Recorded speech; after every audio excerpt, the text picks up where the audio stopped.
এখন হচ্ছে আমাদের আজকে হচ্ছে লেকচার 2। লেকচার 2 তে হচ্ছে আমরা একদম বেসিক জিনিসগুলো হচ্ছে আজকে শিখবো।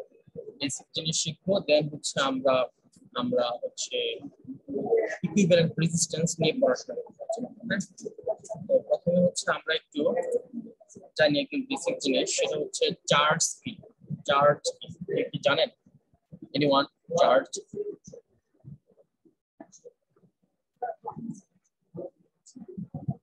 চার্জ সম্পর্কে কারো আইডিয়া আছে? আমরা কিন্তু ইন্টারনেট পড়াশোনা করছিলাম চার্জ নিয়ে। আচ্ছা, চার্জ কে আমি একটু বলি। চার্জ হচ্ছে আপনার, আমরা হচ্ছে আমাদের হচ্ছে যে ম্যাটেরিয়ালস থাকে, সেই ম্যাটেরিয়ালস গুলোকে যদি আমরা ভাঙতে থাকি তাহলে একটা পর্যায়ে গিয়ে আমরা এটাকে পাবো অণু পরমাণু হিসেবে। এই অণু পরমাণুর মধ্যে হচ্ছে আমাদের যে ইলেকট্রিক্যাল যে বৈশিষ্ট্য থাকে, সেই ইলেকট্রিক বৈশিষ্ট্যটাই হচ্ছে চার্জ। একটা অণু বা পরমাণুর মধ্যে ইলেকট্রিক বৈশিষ্ট্য সম্পন্ন ইলেকট্রিক বৈশিষ্ট্য তাকে বলা হচ্ছে চার্জ। বুঝতে পারছেন আমার কথাটা? অণু বা পরমাণুর মধ্যে ইলেকট্রিক বৈশিষ্ট্যটাকে আমরা চার্জ বলে থাকি। কথা কি ক্লিয়ার? এখানে আমরা লিখে দিচ্ছি, এখানে দেখেন যে charge is an electrical property of the atomic particles of which matter consist measured in coulomb। আমরা হচ্ছে চার্জকে কুলম্ব দ্বারা হচ্ছে একে ডিফাইন করে থাকি। চার্জ হচ্ছে কুলম্ব দ্বারা ডিফাইন করি। তারপর আসবে চার্জ। চার্জের পরে হচ্ছে কারেন্ট। কারেন্ট কি? কারেন্ট হচ্ছে একটা ওয়্যারের মধ্য দিয়ে সময়ের সাথে সাথে কি পরিমাণ, কারেন্ট হচ্ছে একটা ওয়্যারের মধ্য দিয়ে বা একটা মাধ্যমের মধ্য দিয়ে কি পরিমাণ সময়ের সাথে সাথে কি পরিমাণ চার্জ ফ্লো হচ্ছে, এটাকে আমরা বলে থাকি কারেন্ট। কারেন্ট কি বুঝতে পারছি? কারেন্ট হচ্ছে যে কোনো একটা মাধ্যমের মধ্য দিয়ে কি পরিমাণ নির্দিষ্ট সময়ে যে পরিমাণ চার্জ প্রবাহিত হয় তাকে আমরা বলি কারেন্ট। তাহলে কারেন্টের সংজ্ঞাটা হচ্ছে এরকম: current, electric current is the time rate of change of charge measured in ampere। এটা হচ্ছে আমাদের। আচ্ছা, স্যারের ভয়েস কি ঠিকমতো সবাই শুনতে পাচ্ছো? আমার তো মনে ইকো হচ্ছে। না, কার ভয়েস ঠিক আছে? না, একটু সমস্যা হচ্ছে আর কি। একেবারে ক্লিয়ার না। একেবারে ক্লিয়ার হবেও না, বিকজ আমি একটা কোলাহলপূর্ণ একটা জায়গায় বসে ক্লাস নিচ্ছি। হ্যাঁ, আপনাদের যারা সিনিয়র ছিল তাদের হচ্ছে ক্লাস নিতাম আমরা বাসায় বসে, তখন আমাদের রুমে কেউ থাকতো না। বাট এখন বলে দিচ্ছি যে এখন অফিস করতে হবে, বাসায় এখানে এসে ক্লাস নিতে হবে। তাই আমার পক্ষে আর কি সম্ভব না পুরোটা হচ্ছে নয়েজ ফ্রি করা। বুঝতে পারছেন? আচ্ছা, তাহলে ইলেকট্রিক কারেন্ট বুঝতে পারছি। সময়ের সাথে সাথে আপনার যে চার্জটা ফ্লো হয় সেটাই হচ্ছে আমাদের কারেন্ট। এখানে লিখে দিচ্ছি আমার ইলেকট্রিক কারেন্ট হচ্ছে is the time rate of change of charge measured in ampere. এটাকে আমরা এম্পিয়ারে মেজার করে থাকি। তারপরে আসবে চার্জ শিখলাম, কারেন্ট শিখলাম। তারপর আসবে হচ্ছে কারেন্টকে আমরা দুই ভাগে ভাগ করতে পারি, একটা হচ্ছে ডিসি আর একটা হচ্ছে এসি। নাম তো শুনছেন মনে হয়, ঠিক না? একটা ডিসি কারেন্ট, একটা হচ্ছে এসি কারেন্ট। ডাইরেক্ট কারেন্ট আর অল্টারনেট কারেন্ট। ডিরেক্ট কারেন্ট, একটা হচ্ছে অল্টারনেট কারেন্ট। ডিরেক্ট কারেন্ট কি? সময়ের সাথে সাথে যেটা কিনা সব সময় পরিবর্তনশীল হয় না, মানে একদম একটা কনস্ট্যান্ট রেট থাকে, তাকে আমরা বলি ডিরেক্ট কারেন্ট। মানে ধরেন আপনি সব সময় কারেন্টের মান হচ্ছে সব সময় ধরেন 5 এম্পিয়ার ফ্লো হচ্ছে, তাহলে এই 5 এম্পিয়ার ফ্লো হচ্ছে, এটা কখনো বাড়েও না কমেও না, তাহলে এই কারেন্টটাকে আমরা বলবো হচ্ছে ডিসি কারেন্ট। কিন্তু যদি কোনো কারেন্ট ধরেন কখনো হচ্ছে প্রথম সেকেন্ডে হচ্ছে 2 এম্পিয়ার, তারপরের সেকেন্ডে 3 এম্পিয়ার, তারপরের সেকেন্ডে 5 এম্পিয়ার, দেন আবার কমে 3 এম্পিয়ার, দেন আবার কমে 2 এম্পিয়ার, যদি এইরকম হয় তাহলে সেই কারেন্টকে আমরা বলবো এসি কারেন্ট বা অল্টারনেটিং কারেন্ট। যেই কারেন্ট সময়ের সাথে সাথে পরিবর্তন হয় সেই কারেন্টকে আমরা বলবো হচ্ছে অল্টারনেটিং কারেন্ট বা এসি কারেন্ট। তাহলে কোন কারেন্টটা ভালো বেশি, বা আমাদেরটা কি স্যার ডিসি কারেন্ট? আমি আসতেছি। এখন এখন আমরা ডিসি কারেন্ট শিখলাম, এসি কারেন্ট শিখলাম। ডিসি কারেন্ট কোনটা? যেটা সময়ের সাথে সাথে পরিবর্তন হয় না, অল টাইম কনস্ট্যান্ট। কিন্তু আরেকটা কারেন্ট আছে যেটা সময়ের সাথে সাথে পরিবর্তন হয়, যেটা কিনা হচ্ছে এসি কারেন্ট। দুই ধরনের কারেন্ট আমরা শিখলাম। এখন কোন কারেন্ট ভালো, একজন কোশ্চেন করছে কোন কারেন্ট ভালো, দুইটা কারেন্টই ভালো, দুইটা কারেন্টই ভালো। আমাদের কোন কোন জায়গায় ক্ষেত্র বিশেষে আমাদের ডিসি প্রয়োজন হয়, কোন কোন জায়গায় আমাদের এসি প্রয়োজন হয়। যেমন আমাদের যে ডিসি মেশিন গুলো আছে সেই ডিসি মেশিনে আপনি এসি কারেন্ট দিতে পারবেন না, আবার এসি মেশিনে ডিসি কারেন্ট দিতে পারবেন না। তার মানে ডিসি কারেন্টে ডিসি মেশিনে ডিসি কারেন্ট দিতে হবে, এসি মেশিনে এসি কারেন্ট দিতে হবে। তার মানে দুইটাই আমার জন্য ইম্পর্টেন্ট, দুইটাই ভালো, তবে সেটা অবশ্যই ক্ষেত্র বিশেষ। আপনার একটা কোশ্চেন গেল। 2 নাম্বার হচ্ছে আমরা কোন কারেন্ট ইউজ করি, আমরা কি অল্টারনেটিং কারেন্ট ইউজ করি না আমরা ডিসি কারেন্ট ইউজ করি? উত্তর হচ্ছে আমরা দুইটাই ইউজ করি, তবে সবচেয়ে বেশি ইউজ করে থাকি হচ্ছে এসি কারেন্টটা। আমাদের যে পাখা আছে সেই পাখাটা কিন্তু চলতেছে এসি কারেন্ট, কিন্তু আমাদের যে মোবাইলটা চার্জ হচ্ছে সেই মোবাইলটা চার্জ হচ্ছে ডিসি কারেন্ট। আমাদের আমরা যে প্রত্যহ দিন যে আমরা কারেন্টটা ইউজ করতেছি সেই কারেন্টটা হচ্ছে আমাদের এই অল্টারনেটিং কারেন্ট বা এসি কারেন্ট। কেন? কারণ এটা সময়ের সাথে সাথে পরিবর্তন হয়, সময়ের সাথে সাথে পরিবর্তন হয় বলেই আমাদের পাখাটা ঘুরতেছে। সময়ের সাথে সাথে যদি পরিবর্তন না হতো তাহলে কিন্তু পাখাটা ঘুরতো না। আমরা আমাদের বাংলাদেশে ফ্রিকোয়েন্সি কত টিপি জানি? 50 50 কি হার্টজ। হার্টজ না? তার মানে আমাদের বাংলাদেশে হচ্ছে ফ্রিকোয়েন্সি হচ্ছে 50 হার্টজ। এর মানে হচ্ছে সে প্রতি সেকেন্ডে 50 বার দিক চেঞ্জ করে। তার মানে 50 বার দিক চেঞ্জ করে বলতে কখনো সে উপরে যাবে, কখনো সে নিচে আসবে, কখনো সে উপরে, কখনো সে নিচে। এই উপর নিচ করে হচ্ছে সেকেন্ডে 50 বার, প্রতি সেকেন্ডে 50 বার সে দিক পরিবর্তন করে। দেখেন এখানে আমি যদি এইটাকে এমপ্লিটিউড ধরি, এই গ্রাফের উপরের দিকে এমপ্লিটিউড ধরি, আর এইদিকে যদি আমি সময় ধরি টাইম, তাহলে ধরেন 0, এটা হচ্ছে 1 সেকেন্ড, এটা হচ্ছে 2 সেকেন্ড, এটা 3 সেকেন্ড, এটা 4 সেকেন্ড, এরকম যদি যাই এবং উপরে যদি ধরেন এটা 1, এটা 2, তাহলে কি হবে দেখেন তো? 0 সেকেন্ড আসে 0, যখন 1 হয়েছে তখন 2, আবার যখন কিছুটা কমছে তখন আবার 1, তারপর যখন আবার 2 হয়েছে তখন আবার 0। তাহলে কি এটা সময়ের সাথে সাথে পরিবর্তন হয় নাই? এটা কিন্তু সময়ের সাথে সাথে পরিবর্তন হয়েছে।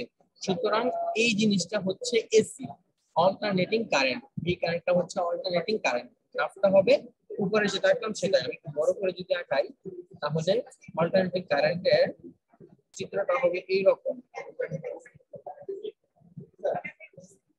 এইরকম।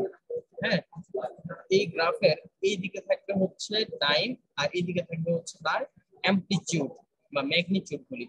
0, 1, 2, 3, 4 এটা হচ্ছে সময়, 5, 6, 7 এরকম, আর উপরের দিকে থাকবে 1, 2, 3, এগুলো হচ্ছে তার ম্যাগনিটিউড। বুঝাতে পারছি আমি? এমন কি কেউ আছেন যে বুঝি নাই? অল্টারনেটিং কারেন্ট কি, ডিসি কারেন্ট কি? না বুঝলে বলতে হবে। স্যার ডিসি কারেন্টটা প্যারালালের মতো না? আর ডিসি, হ্যাঁ এটা হচ্ছে আমাদের এসি কারেন্ট, এটা হচ্ছে আমাদের এসি। আর ডিসি কারেন্টের ফিগারটা হচ্ছে এরকম, ডিসি কারেন্টের ফিগারটা হচ্ছে এরকম। ধরেন এটা হচ্ছে সময়, এটা হচ্ছে আমাদের টাইম, আর এই সময়টা ধরেন এটা হচ্ছে অল টাইম কনস্ট্যান্ট এরকম। হ্যাঁ, ধরেন এটা হচ্ছে 5, এটা হচ্ছে অ্যামপ্লিটিউড 0। তার মানে দেখেন আপনি 1 সেকেন্ডও 5 পাইছেন, 2 সেকেন্ডও 5, 3 সেকেন্ডও 5, 4 সেকেন্ডও 5, মানে অল টাইম আপনি 5 সেকেন্ড 5 এম্পিয়ার করে পাচ্ছেন। তাহলে এটা কিন্তু সময় কিন্তু পরিবর্তন হচ্ছে, কিন্তু আপনার কারেন্ট পরিবর্তন হচ্ছে না, কারেন্টের অ্যামপ্লিটিউড পরিবর্তন হচ্ছে না। বাট এইখানে দেখেন সময় পরিবর্তন হচ্ছে, সাথে সাথে কারেন্টটাও তার মান এবং দিক দুইটাই চেঞ্জ করতেছে। এই জন্য এটাকে আমরা বলি ডিসি আর এটাকে আমরা বলি এসি। বুঝতে পারছেন সবাই? জি স্যার। আচ্ছা, না বুঝলে কিন্তু বলতে হবে। দেন আমরা ডিসি পড়লাম, ডিসি পড়লাম, তারপর আমরা যাই হচ্ছে ভোল্টেজ। ভোল্টেজ জিনিসটা কি সেটা একটু শিখবো। ভোল্টেজ সম্পর্কে কার কোনো আইডিয়া আছে বা আমরা পড়ে আসছি কি ইন্টারে? বিভব পার্থক্য, হুম হুম হুম বিভব পার্থক্য, ভোল্টেজ। বুঝি না আপনার কথা। স্যার ভোল্টেজটা কি স্যার বিভব পার্থক্য না? হ্যাঁ, বিভব পার্থক্য, রাইট। এটার সংখ্যাটা কি জানি বা জিনিসটা কি? কোনো একটা একটা তড়িৎ ক্ষেত্রে দূর থেকে আরেকটি আধান আনতে যেই পরিমাণ শক্তি লাগে তাকে বিভব পার্থক্য বলে। আবার স্যার অথবা এইভাবে বলা যায় যে কোন পরিবাহীর দুই প্রান্তের আপনার ইসের মান মানে চার্জের মানের পার্থক্যকে ভোল্টেজ বা বিভব পার্থক্য বলে। আচ্ছা আমি বলি একটু। হ্যাঁ হ্যাঁ, আপনার কথা ঠিক আছে। এটা হচ্ছে যে এক কুলম্ব চার্জকে কোন একটি তড়িৎ ক্ষেত্রের নিকট আনতে যে পরিমাণ শক্তির প্রয়োজন হয় বা কাজ করতে হয়, যে পরিমাণ কাজ করতে হয় তাকে আমরা বলি ভোল্টেজ। বুঝতে পারছি? এক কুলম্ব চার্জকে কোন একটি তড়িৎ ক্ষেত্রের নিকট নিয়ে আসতে যেই পরিমাণ কাজ করতে হয় তাকে আমরা বলি ভোল্টেজ। কথাটা কি বুঝতে পারছি? এক কুলম্ব চার্জকে কোন একটি তড়িৎ ক্ষেত্রের নিকট নিয়ে আসতে যেই পরিমাণ কাজ করতে হয় তাকে আমরা বলি ভোল্টেজ। এটা হচ্ছে একদম ইন্টারের সংজ্ঞাটা বললাম। ক্লিয়ার? আমি যদি একটু ফিগারটা আগাই দেখেন এরকম হবে। ধরেন এটা হচ্ছে একটা তড়িৎ ক্ষেত্র। হ্যাঁ, ধরেন এটা হচ্ছে পজিটিভ তড়িৎ ক্ষেত্র। এই তড়িৎ ক্ষেত্রটা চার্জ হচ্ছে এখানে পজিটিভ। আপনি কি করলেন, এইখানে একটা এক কুলম্ব চার্জ আছে, এটাও হচ্ছে পজিটিভ চার্জ। এটাকে আপনি এখন এইখানে নিয়ে আসতে চাচ্ছেন, তাহলে এই জায়গা থেকে এই জায়গায় নিয়ে আসতে অবশ্যই আপনাকে একটা ফোর্স দিতে হবে, একটা কাজ করতে হবে। তাহলে এই যে কাজ করতেছেন, সেই কাজ যেই পরিমাণ কাজ করতেছেন সেটাই হচ্ছে তার ভোল্টেজ। বুঝছি? এমন কি বলছেন যে বুঝি নাই? বুঝি নাই স্যার। বুঝেন নাই? এক কুলম্ব চার্জকে কোন একটা তড়িৎ ক্ষেত্রের নিকট নিয়ে আসে। ধরেন এটা হচ্ছে একটা তড়িৎ ক্ষেত্র। আপনার তড়িৎ ক্ষেত্র বুঝেন তো এখন? যেখানে অনেক চার্জ থাকে, যেখানে একটা কি বলে এটাকে পরিবর্তনশীল ম্যাগনেটিক ফিল্ড। এটা পড়ছেন তো, ম্যাগনেটিক ফিল্ড? জি স্যার। এটা ধরেন একটা বলয় আছে, ম্যাগনেটিক ফিল্ডের এরকম একটা বলয় আছে। এখন এখানে একটা বলয় আছে, আবার এখানে একটা চার্জ আছে, একটা চার্জ। এই চার্জটাকে এখন আপনি এইখানে যদি নিয়ে আসেন তাহলে আপনার কাজ করতে হবে না? আমি যদি আরো সহজে বুঝাই, ধরেন এখানে একটা চুম্বক আছে, একটা চুম্বক আছে। হ্যাঁ, এটা হচ্ছে তার, এটা না দিয়ে এইভাবে বুঝাই। এখানে হচ্ছে একটা চুম্বক ধরলাম, এটা হচ্ছে নর্থ, এটা হচ্ছে সাউথ। এইখানে আরেকটা চুম্বক আছে, এটা হচ্ছে সাউথ, এটা হচ্ছে নর্থ। এখন বলেন তো, এই চুম্বকের কাছে যদি এই চুম্বকটাকে আমি নিয়ে আসতে চাই তাহলে অবশ্যই একটা ফোর্স দিয়ে আনতে হবে, ঠিক না? জি স্যার, এটা তো মানে বিকর্ষণ দেখবেন করবে। বিকর্ষণ করবে না? জি স্যার। করবে তো। এখন আপনি কিন্তু এটার সাথে কিন্তু লাগাইতে পারবেন, বাট মনে হবে যেন কিছু একটা ফোর্স দিচ্ছেন আপনি, ঠিক না? খেলতেছে আপনাকে। জি স্যার। তাহলে এই যে ফোর্স দিচ্ছেন, এটাকে কাজ করা হচ্ছে না? আমরা কাজের সংজ্ঞা কি জানি? কাজের সংজ্ঞা হচ্ছে এফ বাই এস, না? জি মনে স্যার। আছে? তাহলে আপনি আমাকে বলেন, যখন আপনি এই চুম্বকটাকে যখন এই চুম্বকের নিকট নিয়ে আসবেন তখন কিন্তু একটা কাজ করতে হচ্ছে। ঠিক তদ্রুপ ভাবে এটাকে আপনি একটা ম্যাগনেট করেন, চুম্বক দেখেন, চুম্বক ক্ষেত্র বা তড়িৎ ক্ষেত্র বলি আমি এখন, মানে তড়িৎ ক্ষেত্রটা চুম্বক ক্ষেত্রের মতোই। এই তড়িৎ ক্ষেত্রের মধ্যে এইখানে ধরেন এটাকে ধরেন একটা চুম্বক, এই চুম্বকটাকে এই চুম্বকের কাছে নিয়ে আসতে তখন একটা কাজ করতে হয়। এই কাজটাই যে পরিমাণ আপনি কাজ করলেন সেটাকে আমরা বলতেছি ভোল্টেজ। বুঝতে পারছি? এবার বুঝতে পারছি। ওকে, ঠিক আছে, এখন বুঝতে পারছি এটা হচ্ছে ভোল্টেজ। এখন আপনার এই যে চুম্বক রাখাইলাম না, এটা কিন্তু দুই প্রকারের রাখাইতে পারি। একটা হচ্ছে আপনার এটা যে রাখেন আমাকে, এটা হচ্ছে নর্থ। স্যার হোয়াইট পেন দিয়ে আঁকলে হয়তো ভালো হতো বেশি বুঝতে, আচ্ছা দেখতে ঠিক আছে, সমস্যা হয়। আচ্ছা ঠিক আছে, ঠিক আছে।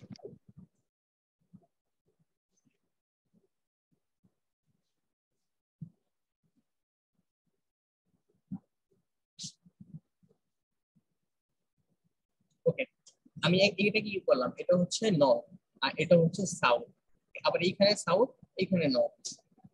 এখন আমি কি করলাম, উল্টায় দিলাম। ধরেন এইটা নর্থ আছে, এটা সাউথ আছে, বাট এবার এই চুম্বকটাকে কি করলাম, এটা নর্থ, এটা সাউথ। এখন বলেন তো, এই ক্ষেত্রে আগের ক্ষেত্রে বিকর্ষণ করবে, ঠিক না? বিকর্ষণ। আর এটাতে কি করবে? আকর্ষণ করবে না? এনিওয়ান কথা শুনতে পাচ্ছেন? জি স্যার। এটাকে বিকর্ষণ করবে আর এটাকে আকর্ষণ করবে না? এটা কি জানেন জি স্যার। আপনারা? জি কথা স্যার। বলেন, আমার সাথে কিন্তু কথা বলতে হবে। হ্যাঁ, পড়াশোনা করতে গেলে অবশ্যই আমাকে রেসপন্স করবে, কারণ আমি কিন্তু আপনাদের দেখতেছি না। তো আমি বুঝতে পারতেছি না আপনারা কি বুঝতেছেন নাকি না বুঝতেছেন, এই জন্য আমাকে প্রত্যেকটা লাইনের মধ্যে বুঝতে পারে যে বুঝতে পারছেন কি। কারণ আমি চাই না কেউ একজন কোন একটা টপিক মিস করে যাক, তারপর হচ্ছে সে যখন ম্যাথ করতে যাবে তখন কি সব ভুলে ফেলবে, তখন বা পারবে, তখন ডাইরেক্ট ঝামেলা হবে, ঠিক না? এই জন্য আমি একদম পয়েন্ট বাই পয়েন্ট পড়াবো, পয়েন্ট বাই পয়েন্ট হচ্ছে সবার কাছ থেকে আদায় করে নিবো, আমার সাথে কথা বলবো। তো এইটা হচ্ছে আপনার বিকর্ষণ, এটা হচ্ছে করবে আকর্ষণ। এখন কোন ক্ষেত্রে আপনার কাজ বেশি করতে হবে? এই ক্ষেত্রে কাজ বেশি করতে হবে বিকর্ষণের না, ক্ষেত্রে স্যার, বিকর্ষণের ক্ষেত্রে। এখানে কাজ বেশি, কাজ বেশি। এখানে কাজ কি? কম কাজ লাগবেই না ধরতে গেলে আর কি, এখানে কাজ নিজে কম, মনে হয়। না না লাগবে, কাজ কম। আচ্ছা, আর আমি জানি কাজের অপর নাম হচ্ছে ভোল্টেজ, জি স্যার। তাহলে এটাও ভোল্টেজ। তাহলে বলেন তো কোন জায়গায় ভোল্টেজ বেশি? এই জায়গায় ভোল্টেজ বেশি না? জি স্যার, ওই যে জি এই স্যার। জায়গায় ভোল্টেজ কম না? ভোল্টেজ বেশি। জি স্যার। জি স্যার। কম না? এইটাকে আমরা, এটাও পজিটিভ এটাও পজিটিভ। হ্যাঁ, ধরেন এই যে আমরা কিন্তু একটু আগে লিখছিলাম, ধরেন এই যে এটা হচ্ছে পজিটিভ বিই, এটা হচ্ছে আমাদের পজিটিভ 1c। আর এই ক্ষেত্রে যখন আমরা নেগেটিভ নিয়ে আসবো বিকর্ষণ করাবো, তখন হচ্ছে এটা হচ্ছে পজিটিভ বিই, বাট এটা হচ্ছে নেগেটিভ, নেগেটিভ সরি দিকে। সরি এটা হবে নেগেটিভ, নেগেটিভ এটা হচ্ছে পজিটিভ। তার মানে আপনার যখন একটা নেগেটিভ একটা পজিটিভ চলে আসবে তখন হচ্ছে ভোল্টেজ কম, আর যখন একটা পজিটিভ থাকবে তখন ভোল্টেজ বেশি। আমি এইটার উপর যদি ভিত্তি করে যদি আঁকাই, তাহলে এটা হচ্ছে পজিটিভ আর এটা হচ্ছে নেগেটিভ। পজিটিভে বেশি ভোল্টেজ, নেগেটিভে কম ভোল্টেজ। তার মানে আমি বলতে পারি যখন আমরা একটা ভোল্টেজ চিহ্ন আঁকাই, তখন এই পজিটিভ প্রান্তে বেশি ভোল্টেজ থাকে, বেশি ভোল্টেজ, আর নেগেটিভে কম ভোল্টেজ থাকে। বুঝতে পারছি? আমি এই কথা বলবেন তো?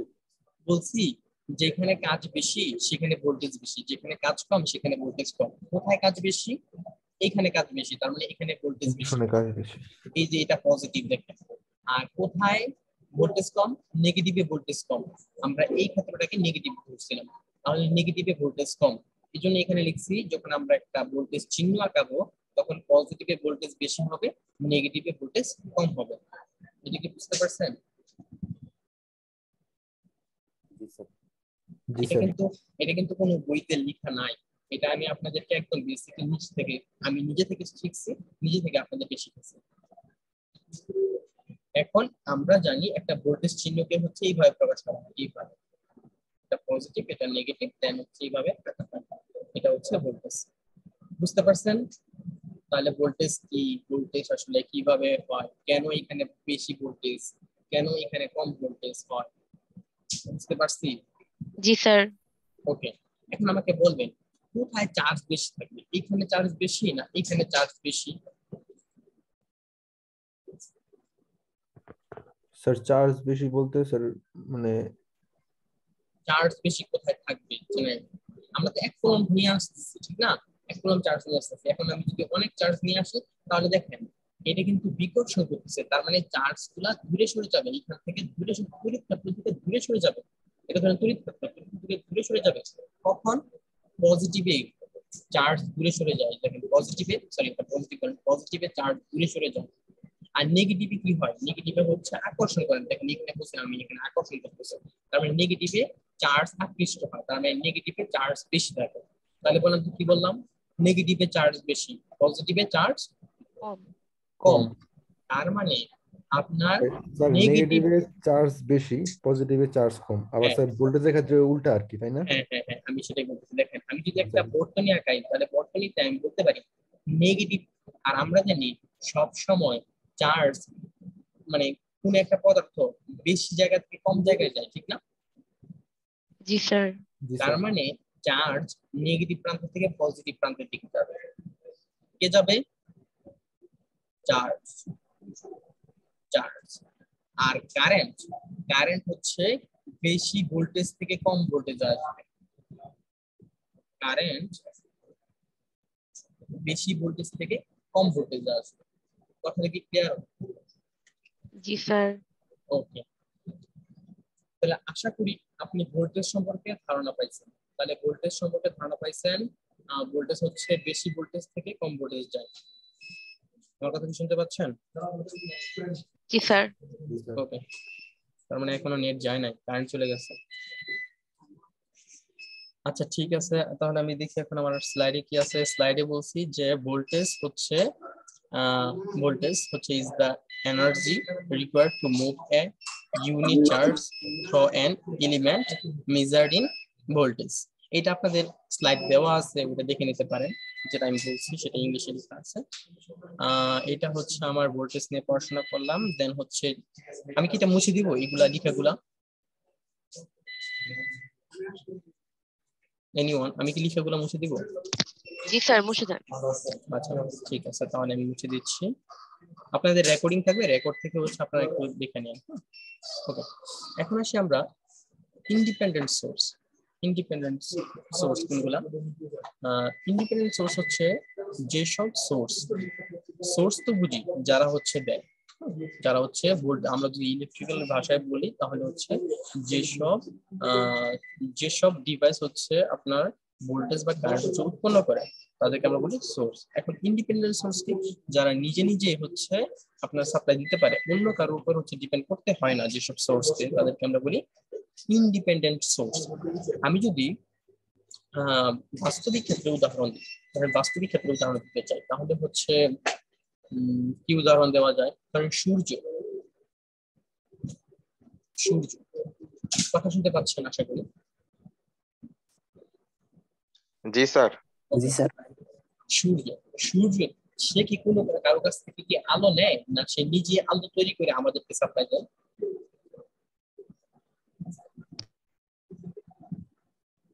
সে কি নিজেই তৈরি করে আমাদের দেয়, না সে কারো কাছ থেকে নেয়? এনিওয়ান, কেউ কি জানেন না এটা?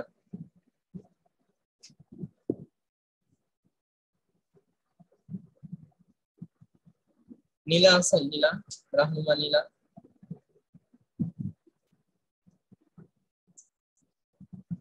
আপনারা কি শুনতে পাচ্ছেন আমাকে?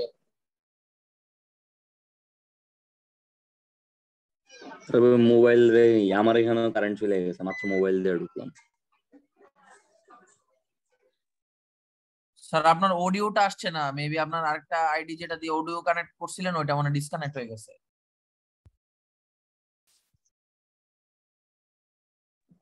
হ্যাঁ, দেখতে পাচ্ছেন আমাকে? আমার কথা শুনতে পাচ্ছেন? জি স্যার। আমি একটা ডিভাইস দিয়ে হচ্ছে চালাচ্ছি, ওইটা আমি রাখছি যে কারণ আপনার পার্মানেন্ট ক্যাম্পাসে হচ্ছে কারেন্ট চলে যায়, তো আমি এটা দিয়ে হচ্ছে আমি চেক করি যে আসলে নেট আছে কি নাই, বুঝতে পারছেন?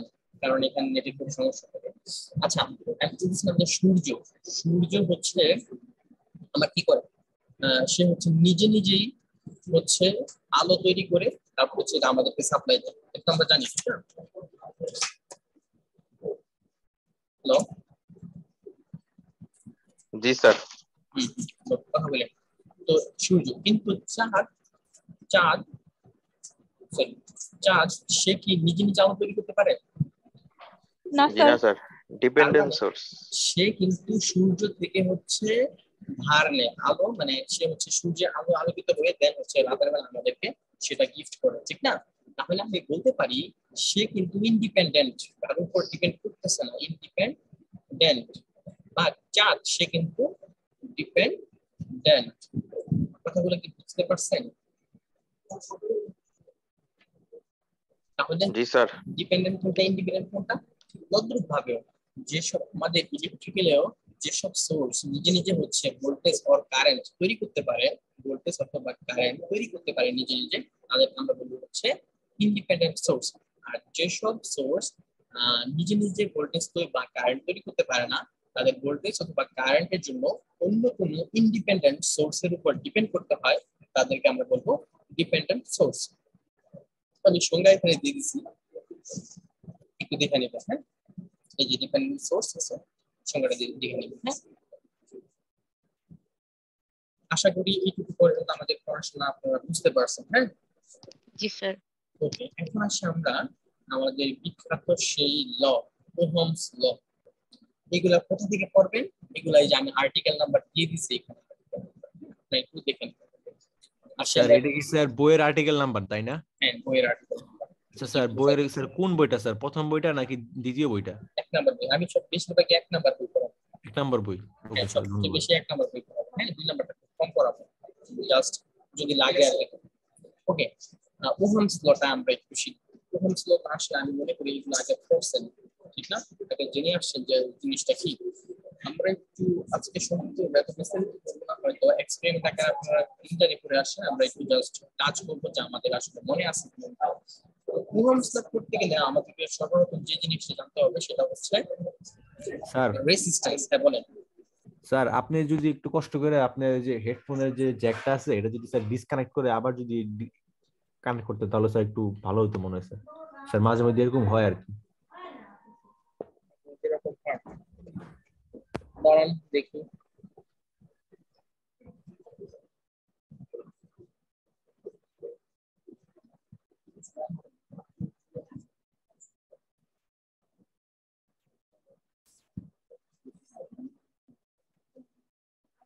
এখন ঠিক আছে?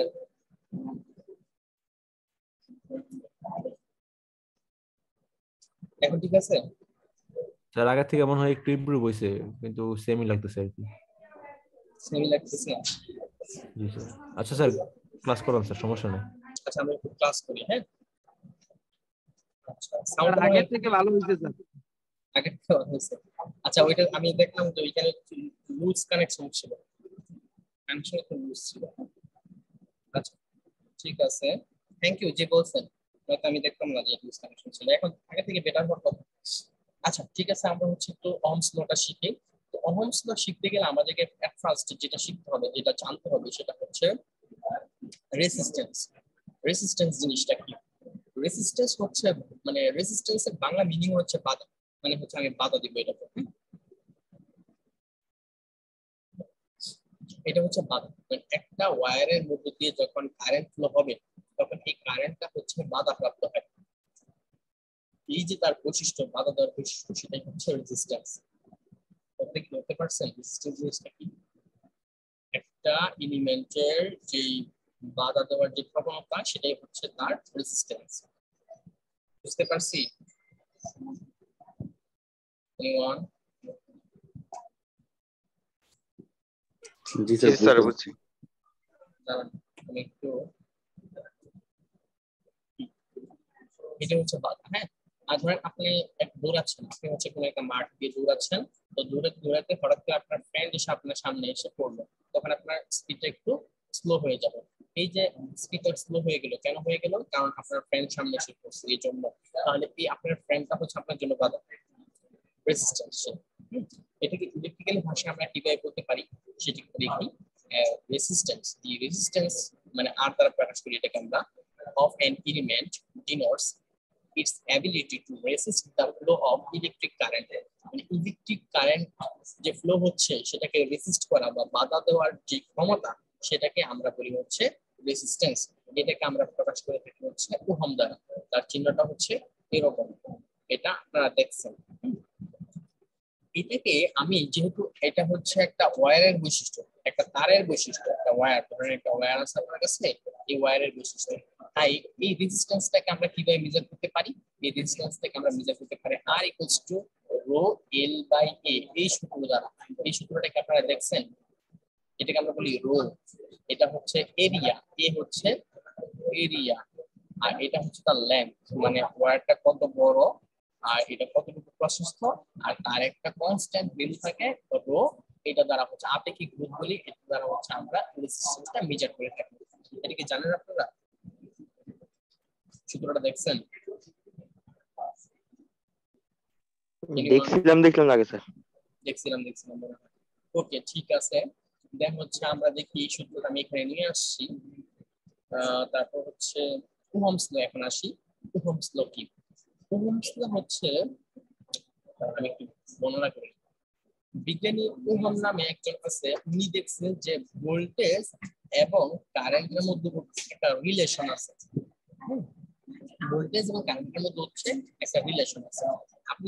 উনি হচ্ছে একটা পরিবেশ বেছে নিচ্ছে, ওনার নিজের মতো একটা পরিবেশ বেছে নিচ্ছে যেখানে হচ্ছে ওনার টেম্পারেচারটা কনস্ট্যান্ট থাকবে। এমন একটা পরিবেশ বেছে নিয়ে উনি দেখলো আমি যদি ভোল্টেজ বাড়াই তাহলে হচ্ছে কারেন্ট বাড়ে, যদি ভোল্টেজ কমাই তাহলে হচ্ছে কারেন্ট কমে। উনি এটা দেখছে, এক্সপেরিমেন্ট করে দেখছে, এটা হচ্ছে একটা এক্সপেরিমেন্টাল একটা প্রুফ। তো উনি দেখলো যে ধরেন আপনার ভোল্টেজ হচ্ছে 100 ভোল্ট, তখন আপনার কারেন্ট হচ্ছে 2 এম্পিয়ার। যখন উনি এটাকে 200 এম্পিয়ার করছে তখন দেখলো এটা হচ্ছে 4 এম্পিয়ার। যখন এটাকে 50 ভোল্ট করে দিছে তখন দেখলো এটা 1 এম্পিয়ার।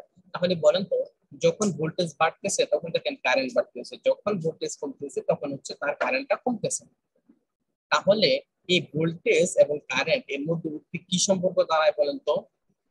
ব্যস্ত আনুপাতিক। ব্যস্ত আনুপাতিক না? সবাই কি বুঝতে পারছেন? সমানুপাতিক। সমানুপাতিক ঠিক আছে স্যার। মানে ভোল্টেজ বাড়তেছে কারেন্ট বাড়তেছে, ভোল্টেজ কমতেছে কারেন্ট কমতেছে, এটা কি সমানুপাতিক? সমানুপাতিক। এটা হচ্ছে সমানুপাতিক। হ্যাঁ, তাহলে আমরা লিখতে পারি ভোল্টেজ সমান সমান I। এইটাই হচ্ছে বিজ্ঞানী ওহম এটা দেখছে, এটা হচ্ছে উনি এক্সপেরিমেন্ট করছে, এক্সপেরিমেন্ট করে হচ্ছে উনি স্যার দেখছে। বলেন। এটা তো স্যার স্যার আপনার ভি এর ক্ষেত্রে চিন্তা করলে সমানুপাতিক হয়, আবার আই ক্ষেত্রে চিন্তা করলে ব্যস্তানুপাতিক হয় স্যার। এটা স্যার আই ব্যস্তানুপাতিক ভিও লেখা যাবে তাই না স্যার? আমি কি বললাম? আমি বলছি যে কনস্ট্যান্ট টেম্পারেচার, কনস্ট্যান্ট টেম্পারেচার, একটা নির্দিষ্ট একটা টেম্পারেচারে আপনি যখন এটা এক্সপেরিমেন্ট করবেন তখন দেখবেন যে এটা হচ্ছে ভি, ভোল্টেজ এবং কারেন্ট হচ্ছে সমানুপাতিক।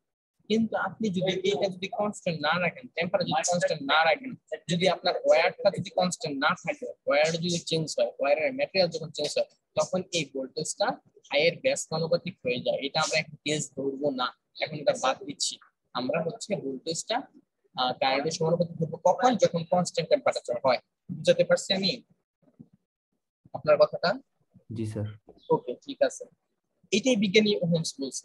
বিজ্ঞানী ওহমস এটা এক্সপেরিমেন্ট করছে, এটাকে এক্সপেরিমেন্ট করে উনি বলে দিচ্ছে যে হ্যাঁ এটা আমাদের কিন্তু প্রুফ দুই ধরনের হয়, একটা হচ্ছে থিওরিটিক্যাল, আপনি ম্যাথ করে দেখাবেন, একটা হচ্ছে এক্সপেরিমেন্টাল, এক্সপেরিমেন্ট করে তারপর হচ্ছে দেখাবেন।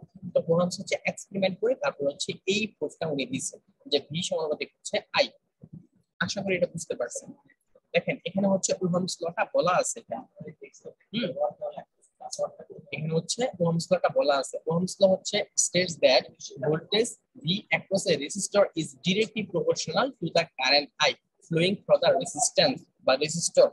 এখন ভোল্টেজটা তো হচ্ছে কারেন্টটা হচ্ছে আপনার একটা ওয়্যারের মধ্যে দিয়ে যায়, আর ওয়্যারের মধ্যে দিয়ে অবশ্যই থাকবে কি থাকবে? রেজিস্ট্যান্স থাকবে না?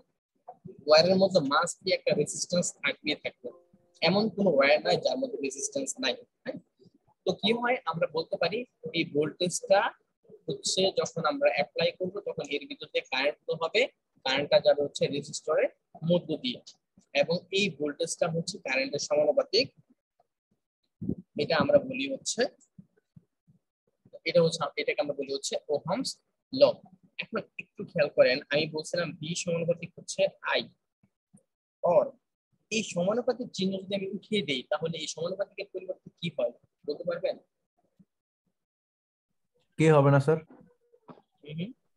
একটা মানে সমানুপাতিকের পরিবর্তে কি হয়? একটা কনস্ট্যান্ট হবে ধ্রুবক সংখ্যা, কনস্ট্যান্ট ভ্যালু। একটা হচ্ছে ইকুয়াল আসবে আর একটা হচ্ছে কনস্ট্যান্ট আসবে। এটা কি জানেন আপনারা? জানেন? জি স্যার। তাহলে বি সমানুপাতিক বি সমানুপাতিক হবে না, এটা হচ্ছে আপনার বি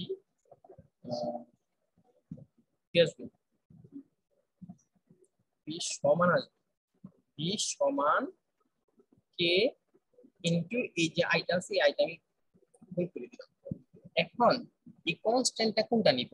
কনস্ট্যান্ট হচ্ছে নিতে হয় আমরা যে ম্যাটেরিয়ালস ইউজ করি বা যে পরিবেশটা ইউজ করতেছি সেই পরিবেশের কনস্ট্যান্টটা নিতে হয়। এখন আমরা কোন পরিবেশ ইউজ করতেছি? যেহেতু কারেন্টটা ফ্লো হয় হচ্ছে একটা ওয়্যারের মধ্য দিয়ে, সুতরাং এই কনস্ট্যান্ট হবে ওয়্যারের কনস্ট্যান্ট।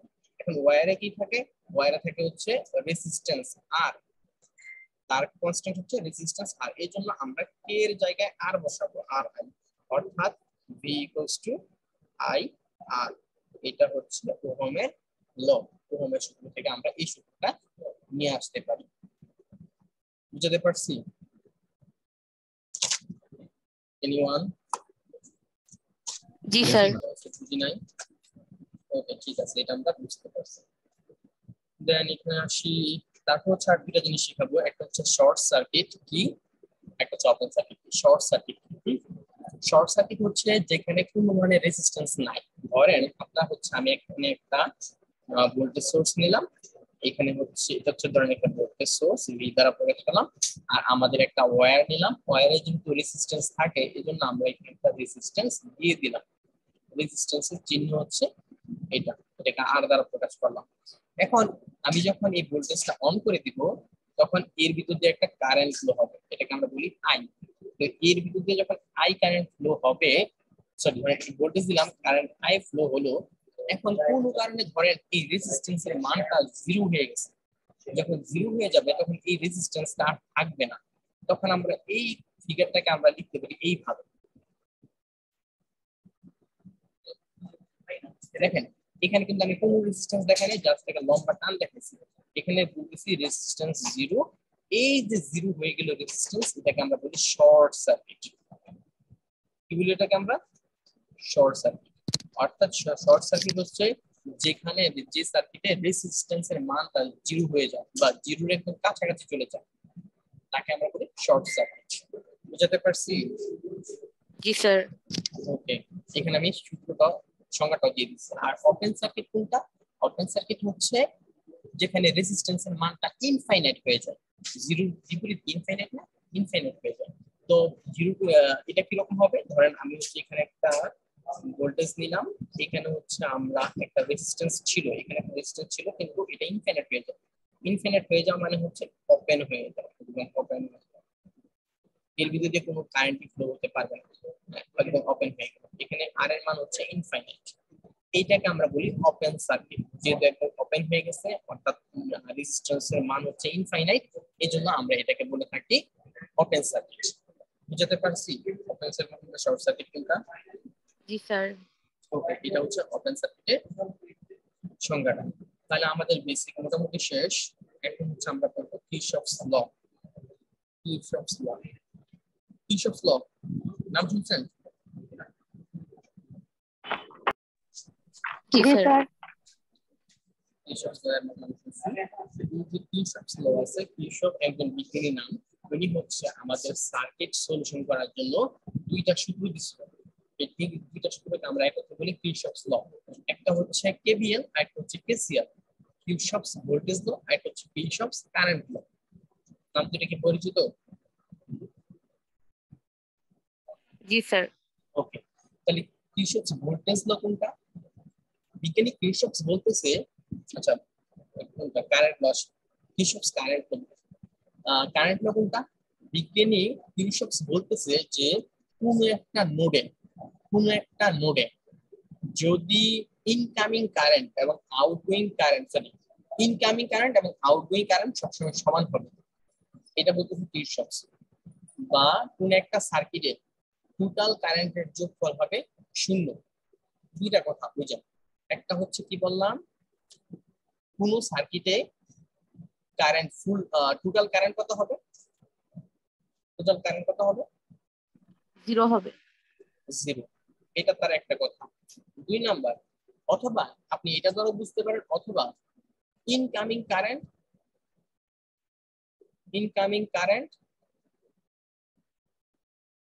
ধরেন এটা হচ্ছে ইনকামিং কারেন্ট আর আউটগোয়িং কারেন্ট সমান হবে। Outgoing current same, outgoing current এই দুইটা হচ্ছে সমান হবে উনি বলতেছে। এটা কিভাবে হয় দেখেন, ধরেন এটা হচ্ছে একটা নোড, এটা হচ্ছে একটা নোড, এখানে হচ্ছে একটা কারেন্ট এই নোডের ভিতরে ঢুকতেছে, তারপর এখানে একটা কারেন্ট এর ভিতরে ঢুকতেছে, এখানে একটা কারেন্ট এর ভিতরে ঢুকতেছে, তারপর এই দিক দিয়ে একটা কারেন্ট চলে যাচ্ছে, এই দিক দিয়ে একটা কারেন্ট চলে যাচ্ছে। আমি ধরি এটা I1, এটা I2, এটা I3, এটা I4, এটা হচ্ছে I5। তাহলে বলেন তো এখানে কোনটা কোনটা ইনকামিং এই নোডের সাপেক্ষে, এটার সাপেক্ষে? যেগুলো স্যার ঢুকতেছে আর কি পয়েন্টের দিকে। I1, I2 আর I3। I1 যোগ I2 যোগ I3, এই তিনটার যোগফল হবে যেগুলা I4 plus I5। I4 plus I5। এইটা হচ্ছে কিরশফের একটা ল, এটা হচ্ছে তার একটা ল। অথবা আপনি হচ্ছে এটা এটা আমি কি দিয়ে বুঝালাম, এটা হচ্ছে আমি এটা দিয়ে বুঝালাম। যদি আপনি প্রথমটা দিয়ে বুঝতে চান এটা বুঝতে পারবেন সেম। কিভাবে বলতেছি, টোটাল কারেন্টের যোগফল কত হবে, 0। আচ্ছা, তখন হচ্ছে একটা ভেক্টর চলে আসবে, ভেক্টর। তাহলে ধরেন এটা একটা ভেক্টর, এটা একটা ভেক্টর, এটা একটা ভেক্টর, এটা একটা ভেক্টর, এটা একটা ভেক্টর। তাহলে আপনি যদি ইনকামিং ভেক্টর পজিটিভ হয় তাহলে আউটগোয়িং ভেক্টর কি হবে, নেগেটিভ না পজিটিভ? নেগেটিভ হবে। নেগেটিভ হবে। তাহলে বলেন তো I1 যোগ I2 যোগ I3 এগুলো হচ্ছে পজিটিভ, পজিটিভ। আর এটা কি হবে, I4 নেগেটিভ স্যার। I5 সবগুলোর যোগফল কি হবে, 0 হবে না? 0 জি তার স্যার। মানে এটা সাজান এখন, I1 যোগ I2 যোগ I3, আপনি এই দুটো দুই পারে নিয়ে যান, I4 যোগ প্লাস I5। দেখেন তো এই কথাটা আর এটা এটা সেম হচ্ছে না? জি স্যার। তার মানে এই কথা যা এই কথা সেম। অর্থাৎ আপনার একটা নোডের মধ্যে নোড কোনটা, যেখানে অনেকগুলা কারেন্ট একত্রিত হয়, যেখান থেকে অনেকগুলা কারেন্ট আসে অথবা কারেন্ট বের হয়ে যায়, যেই পয়েন্টে অনেকগুলা কারেন্ট আসে অথবা বের হয়ে যায় সেই পয়েন্টটাকে আমরা বলি নোড। তাহলে এই নোডের মধ্যবর্তী আপনার ইনকামিং কারেন্ট এবং আউটগোয়িং কারেন্টের যোগফল সমান হবে, এটাই বলতেছি কিরশফস ভোল্টেজ ল, সরি কিরশফের কারেন্ট ল। সংক্ষেপে আমরা বলি KCL। বলেন কে কে বুঝেন নাই? আমি কি কে বলছি বুঝি নাই? বুঝছি স্যার। ওকে, এখানে আমি সংখ্যাটা দিয়ে দিছি। Kirchhoff's current law states that the algebraic sum of currents entering a node is 0. সবগুলা কারেন্টের যোগফল হবে কি 0। ওকে, এটা হচ্ছে কারেন্টের ল। দেন এটা হচ্ছে আমরা পরের চ্যাপ্টারে আসি ভোল্টেজ ল, KVL। এটা আমি একটু বুঝাই কি, এটা বুঝতে, এটা তো বুঝতে পারছেন, KCLটা বুঝতে পারছেন আশা করি। এখন হচ্ছে KVL এর বিজ্ঞানী কিরশফ আরেকটা জিনিস লক্ষ্য করলেন যে আমি যদি নোড না নিয়ে আমি যদি একটা ব্রাঞ্চ নিই বা একটা লুপ নিই, তাহলে দেখা যাবে ধরেন আমি একটা লুপ যদি এখানে আঁকাই, এটা হচ্ছে একটা ভোল্টেজ সোর্স আমি দিলাম, এখানে একটা রেজিস্ট্যান্স দিলাম, এখানে একটা রেজিস্ট্যান্স দিলাম, এখানে একটা রেজিস্ট্যান্স দিলাম, তারপর এটা হচ্ছে আমি এবার ক্লোজ করে দিলাম। এটা ধরেন হচ্ছে টোটাল ভি। এখানে একটা ভোল্টেজ ড্রপ হবে না, এখানে একটা ভোল্টেজ ড্রপ হবে, এখানে একটা ভোল্টেজ ড্রপ হবে। আমি বললাম এখানকার ভোল্টেজ ড্রপ হচ্ছে V1, এটা হচ্ছে V2, এটা হচ্ছে আমাদের V3। তাহলে বিজ্ঞানী কিরশফস বলতেছে একটা লুপের মধ্যে এটা হচ্ছে একটা লুপের মধ্যে সবগুলা ভোল্টেজের যোগফল 0। আগেরটার মতো কারেন্টের মতো না, কোনো একটা লুপের মধ্যে, আগে বলছিল কোনো একটা নোডের মধ্যে, এটা বলতেছে কোনো একটা লুপের মধ্যে সবগুলা ভোল্টেজের যোগফল 0 হয়। সবগুলা ভোল্টেজের যোগফল কি হবে, 0 হবে, এটা বলতেছে। তাহলে কি কি শর্তটা, এক নাম্বার সবগুলা ভোল্টেজ কি হবে, টোটাল 0 ভোল্টেজ, হবে। টোটাল ভোল্টেজের যোগফল কি হবে, 0। টোটাল ভোল্টেজ 0 হবে একটা। দুই নাম্বার উনি বলতেছে যে ভোল্টেজ ড্রপ আর ভোল্টেজ রাইজ এটা সমান হবে, ভোল্টেজ রাইজ এটা সমান হবে। মানে যতটুকু ভোল্টেজ উৎপন্ন হবে ততটুকু ভোল্টেজই হচ্ছে ড্রপ হয়ে যাবে। এটা হচ্ছে ভোল্টেজের সূত্র বা এটাকে বলে KVL। আমি যদি একটু প্রমাণ করি তাহলে দেখেন, প্রথমটা একটু ধরি যে টোটাল ভোল্টেজ কিভাবে 0 হয়। আপনি যদি এখানে একটা লুপ ফেলেন তাহলে কি হবে, আপনার প্রথমে আসবে মাইনাসের ভি, তারপর আপনি যদি একটা লুপ ফেলেন, এইভাবে একটা লুপ ফেলেন এই দিক দিয়ে, হ্যাঁ ক্যালকুলেট করতেছি আমরা, তাহলে প্রথমে কি পাচ্ছেন, প্লাস না মাইনাস? এনিওয়ান, প্রথমে কি প্লাস পাচ্ছেন না মাইনাস পাচ্ছেন? Sir minus. এই জন্য আমি লিখছি মাইনাসের ভি। তারপরে এখানে যখন আসবেন তখন কি প্লাস না মাইনাস? স্যার এটা আরেকবার একটু বুঝুন। কোনটা যে কোনটা বোঝাবো? আচ্ছা, যে লুপের মধ্যে যেটা প্লাস হয় কিন্তু মাইনাস হয় যেটা ওইটা। আচ্ছা আমি বুঝাচ্ছি।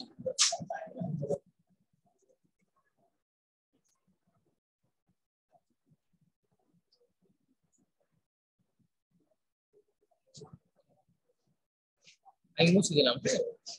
এখন হচ্ছে আসি, এখানে হচ্ছে ভোল্টেজ, এটা হচ্ছে ভোল্টেজ আমি সাপ্লাই দিচ্ছি, বা এটাকে আমরা বলতে পারি ভোল্টেজ রাইজ। আর এখানে হচ্ছে ভোল্টেজ ড্রপ হয়, রেজিস্ট্যান্সে ভোল্টেজ হয় ড্রপ, মাথায় রাখবেন রেজিস্ট্যান্সে ভোল্টেজ ড্রপ হয়। আর এখানে এটা হচ্ছে ভোল্টেজ রাইজ বা সাপ্লাই দিচ্ছি। রেজিস্ট্যান্সের যে দিক দিয়ে সাপ্লাই কারেন্ট প্রবেশ করে, যে দিক দিয়ে কারেন্ট প্রবেশ করে সেই প্রান্তটাকে আমি পজিটিভ ধরি, তার বিপরীত প্রান্তকে আমরা নেগেটিভ ধরি। তাহলে বলেন তো কারেন্ট কি এই দিকে যাচ্ছে নাকি এই দিকে যাচ্ছে? কারেন্ট কোন দিকে যাচ্ছে বলেন তো আমাকে একটু? উপরের দিকে যাচ্ছে না নিচের দিকে যাবে? উপরের দিকে না স্যার? উপরের দিকে। আমরা কিন্তু এই দিক থেকে কিন্তু বলে আসছিলাম পজিটিভ দিক থেকে কারেন্ট যায়, সুতরাং বের হবে আর এইটা হবে না, ঠিক না? এটা কিন্তু হবে না। তাহলে কারেন্ট কোন দিক দিয়ে যাবে? কারেন্ট হচ্ছে উপর দিক দিয়ে যাবে।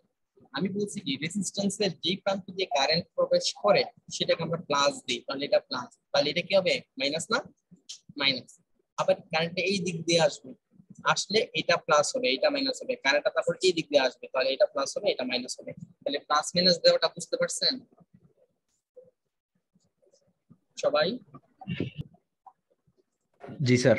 ওকে, প্লাস মাইনাস দেওয়া বুঝতে পারছি। এখন আমি কি করব? এখন হচ্ছে এর ভিতরে ভোল্টেজ, সবগুলা ভোল্টেজকে আমরা হচ্ছে ক্যালকুলেট করব। সবগুলা ভোল্টেজকে হচ্ছে আমরা ক্যালকুলেট করব। কিভাবে ক্যালকুলেট করব একটু দেখি আমরা। এটার জন্য হচ্ছে আমরা একটু ফার্স্ট থেকে বড় একটা লুপ লিখব, যে দুটো লুপ। এর দ্বারা বোঝাচ্ছে যে আমরা এই প্রান্ত থেকে শুরু করছি, ঘুরে ঘুরে আবার এখানে আসছি, এটা মানে হচ্ছে। আপনি যখন এই দিক দিয়ে যাবেন প্রথমে কোন চিহ্নটা পাবেন? মাইনাস পাবেন না প্লাস পাবেন? এই দিক দিয়ে যখন প্রবেশ করবেন, এনিওয়ান এই দিক দিয়ে যখন প্রবেশ করবেন, নিচ থেকে যখন উপরে যাবেন তখন আপনি কি পজিটিভ পাবেন না নেগেটিভ চিহ্নটা পাবেন? Negative sir. তাহলে এটা হবে নেগেটিভ ভি। এই যে নেগেটিভ দিয়ে এই ভিটা দিবেন। তারপর যখন এইখানে আসবেন তখন কি পজিটিভ পাবেন না নেগেটিভ পাবেন? আগে পজিটিভ। পজিটিভ, তার মানে এই যে পজিটিভ দিয়ে এই ভি1। তারপর যখন এইখানে আসবেন তখন হচ্ছে পজিটিভ পাবেন না নেগেটিভ পাবেন? পজিটিভ পাবেন, তার মানে পজিটিভ দিয়ে এই ভি2। তারপর যখন এই দিকে আসবেন তখন এই যে পজিটিভ চিহ্নটা পাবেন, দিলাম পজিটিভ, এখানে পাবেন ভি3। সবগুলা ভোল্টেজ আমি লিখে দিয়েছি। এখন আমি বলতেছি সবগুলা ভোল্টেজের যোগফল 0। এটা বলতেছি আমি না, এটা বলতেছি কিরশফ। বিজ্ঞানী কিরশফ বলতেছে একটা লুপের মধ্যে সবগুলা ভোল্টেজের যোগফল হবে 0। আমার কথাটা কি করতে পারছেন আপনারা? জি স্যার। এখন এটাকে একটু আপনি সাজান তো কি হয়।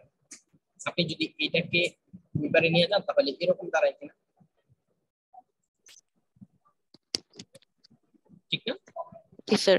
তার মানে দেখেন আমি বলছিলাম এটা হচ্ছে ভোল্টেজ সাপ্লাই দিচ্ছে, তার মানে এটা ভোল্টেজ রাইজ, ভোল্টেজ সাপ্লাই দিয়ে ভোল্টেজ রাইজ। আর এগুলো হচ্ছে voltage drop, drop, drop, drop. তাহলে দেখেন তো ভোল্টেজ রাইজ সমান কি হইছে? সবগুলা ভোল্টেজ ড্রপের যোগফল না? যোগফল না? তাহলে এই যে দেখেন এটা আমি 2 নম্বর এটাই বলছি যে ভোল্টেজ ড্রপ আর ভোল্টেজ রাইজ সবসময় সমান হবে। বুঝতে পারছি আমার কথাটা? জি স্যার। এটাই হচ্ছে কেসিএল, সরি এটাকে আমরা বলি কেবিএল। আগে যে জিনিসটা বললাম হচ্ছে কেসিএল, এটা বললাম হচ্ছে কেবিএল। সংজ্ঞাটা আমি দিয়ে দিচ্ছি এখানে। Kirchhoff's voltage law states that the algebraic sum of all voltage around a closed path বা loop is 0. সবগুলা ভোল্টেজের যোগফল, সবগুলা ভোল্টেজের যোগফল হচ্ছে 0।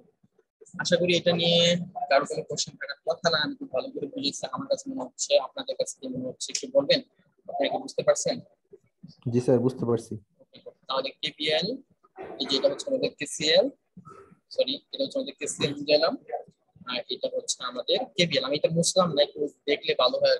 ক্লাসে যখন আপনারা নিজেরা বাসায় পাবেন তখন আমার এই লিখাগুলো দেখলে আপনার কাছে ইজি হয়ে যাবে। হ্যাঁ, মুছলাম না হচ্ছে।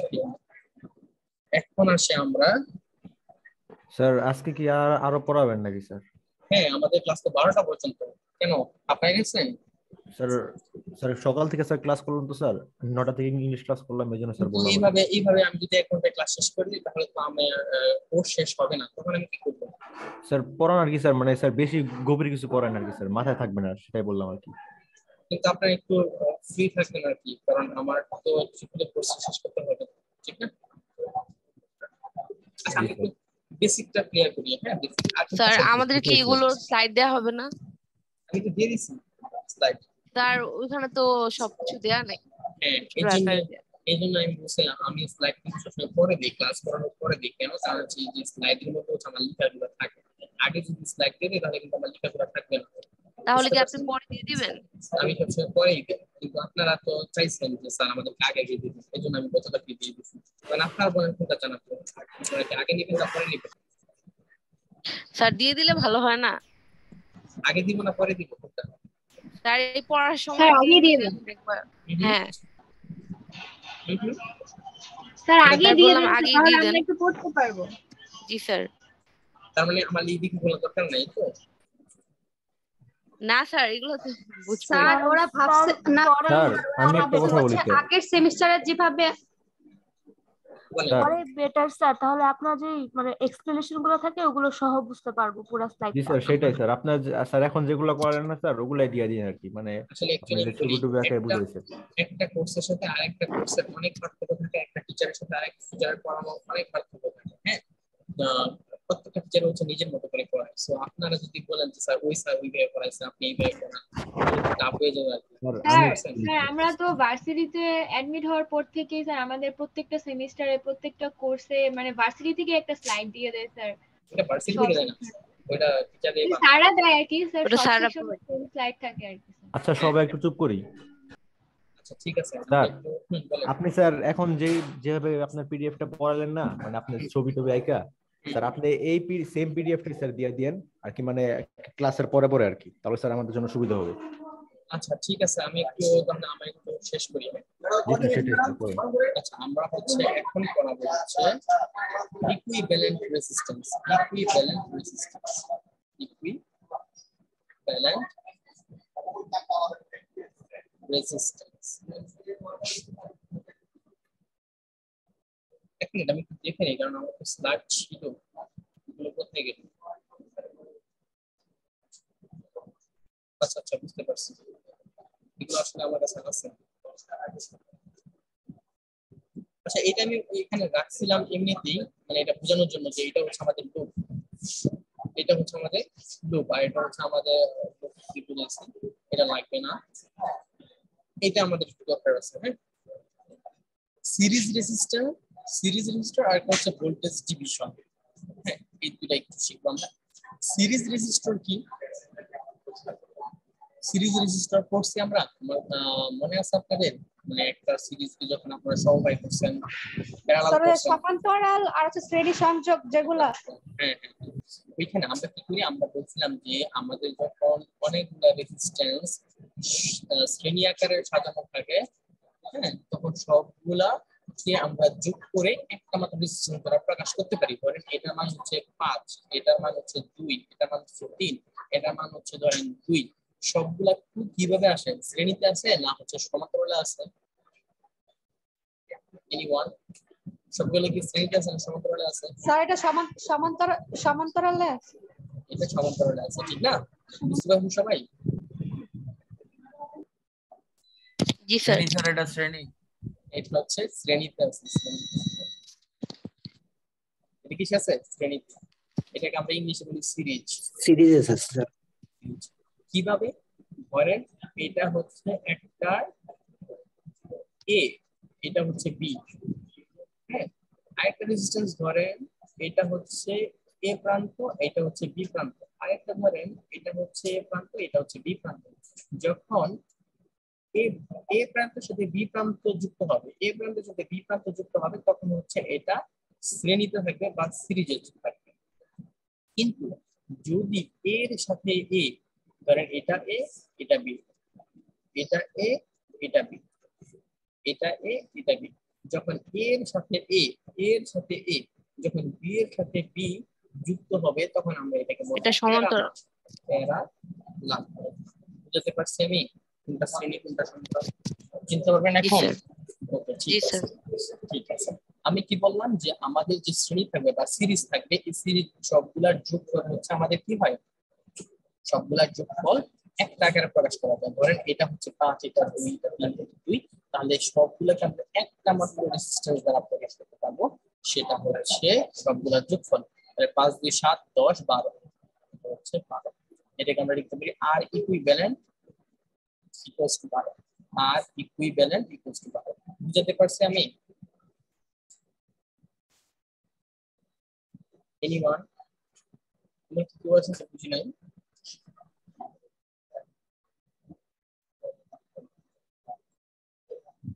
আমার কথা শুনতে পাচ্ছ?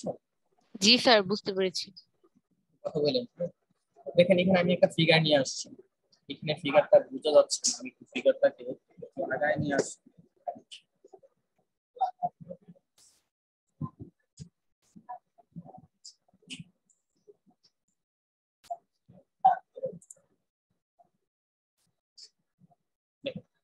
এই যে ফিগারটা আমি দেখতে পাচ্ছি, এখানকার এই ফিগারে এটা হচ্ছে আমার ভোল্টেজ ড্রপ সাপ্লাই, এখানে ভোল্টেজ সাপ্লাই হচ্ছে, এটা আমার হচ্ছে এখানে একটা ভোল্টেজ V1 ড্রপ হচ্ছে, এটা হচ্ছে V2 ড্রপ হচ্ছে। এখন আপনারা ইন্টারে পড়ছেন কিনা একটা জিনিস, সেটা হচ্ছে যে ভোল্টেজ ডিভিশন নামে একটা রুল ছিল, আপনাদের পড়ছেন এটা? Voltage division, anyone? Voltage division, আচ্ছা এটা পরে আসেন। আপনারা আমাকে আগে বলেন যে এখানে ইকুইভ্যালেন্ট রেজিস্ট্যান্স কত হবে? ইকুইভ্যালেন্ট রেজিস্ট্যান্স কত হবে এই সার্কিটে? কি বলতে পারবেন ইকুইভ্যালেন্ট রেজিস্ট্যান্স কত? R1 plus R2। গুড। এই যে এই R1 এবং এই R2 দুইটা কিসে আছে? সিরিজে আছে, সুতরাং এটা হবে R1 plus R2। তাহলে আমরা ইকুইভ্যালেন্ট রেজিস্ট্যান্স এই সার্কিটে বের করতে পারছি। এখন একটা সূত্র ছিল ইন্টারে, সেটা হচ্ছে ভোল্টেজ ডিভিশন। ভোল্টেজ ডিভিশন সেটা কি? সেটা হচ্ছে আমাদের এই যে টোটাল ভোল্টেজটা আছে, এই ভোল্টেজটা কিন্তু এখানে ড্রপ হয়েছে, V1 এর ড্রপ হয়েছে, V2 ড্রপ হয়েছে। তখন আমরা বলি আচ্ছা V1 কত হবে, V2 কত হবে, এটাকে আমরা জানবো। এখানে কত ভোল্টেজ ড্রপ হয়েছে, V1 এ কতটুকু ভোল্টেজ ড্রপ হয়েছে, V2 তে কতটুকু ভোল্টেজ ড্রপ হয়েছে, তখন আমরা এটা বের করতে পারি একটা সূত্র দ্বারা। ধরেন আমি V1টা বের করতে চাই, V1টা বের করতে চাই, তাহলে হচ্ছে যেই রেজিস্ট্যান্সের অ্যাক্রসে আমরা ভোল্টেজ ড্রপটা বের করতে চাই, সেই রেজিস্ট্যান্সটাকে আমরা উপরে লিখব। আমরা V1টা চাই, এজন্য এখানে R1টাকে আমরা উপরে লিখছি। নিচে থাকবে যতগুলা রেজিস্ট্যান্স থাকবে সবগুলা রেজিস্ট্যান্সের যোগফল। তার মানে এখানে দুইটা রেজিস্ট্যান্স আছে, এজন্য দুইটা রেজিস্ট্যান্সের যোগফল হবে। বুঝাতে পারছি এটা?